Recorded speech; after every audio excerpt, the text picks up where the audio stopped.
Over 220 meetings held under India's G20 presidency across 60 cities in all 28 states and 8 union territories in the last 10 months.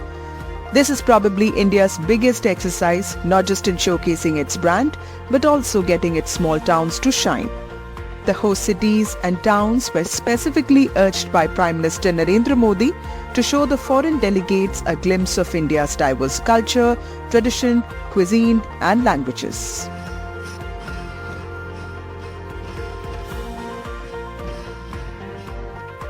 The temples of Khajuraho are world famous, but it was only before the first G20 Culture Working Group meeting held in the beginning of this year that the heritage town saw its health infrastructure being ramped up. The local community health center in Khajuraho has now been equipped with state-of-the-art life-saving equipment to deal with most medical emergencies. Similarly, before the first G20 Sherpa meeting in December last year, Udaipur saw the Smart City project being expedited. From painting the walls with pictures depicting Indian culture to decking up heritage sites with light, a massive cleanliness drive was also undertaken at the Kumbhalgarh Fort and Lake Pichola.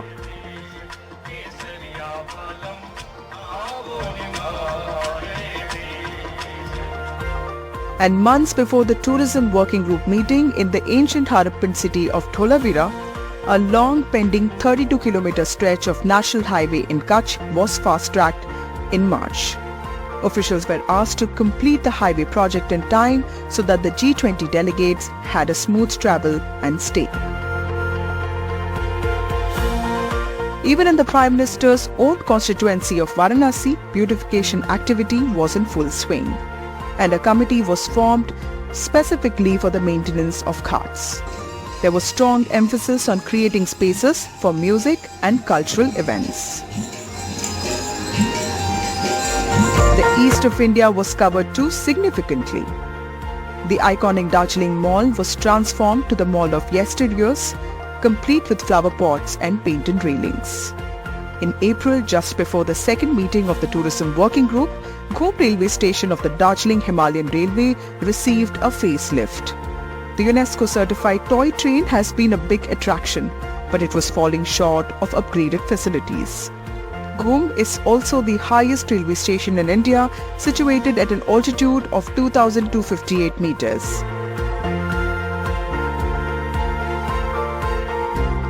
Another town in Bengal, Siliguri, popularly known as the gateway to the northeast, got a tourism boost too from the second G20 Tourism Working Group meeting in April, when the critical electrification work of the road from Bagdogra to the new Chamta tea estate was fast-tracked.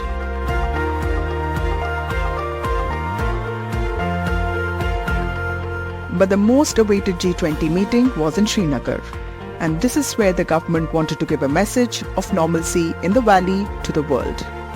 The British era Polo View Market was spruced up, and roads leading to the iconic Mughal gardens, high-end hotels and other important venues were revamped.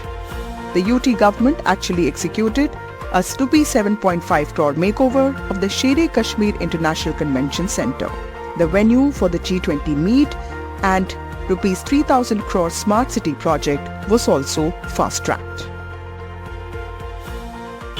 From the hills of Shimla to the lakes of Udaipur, from the temples of Khajuraho to the beaches of Kumarakam, showcasing the diversity of India was one of the most important agenda of the country's G20 presidency. And in the course of the last 10 months, the small towns of the country have benefited because many of them have seen their infrastructure projects being fast-tracked. They have also seen restoration of long-forgotten monuments taking place.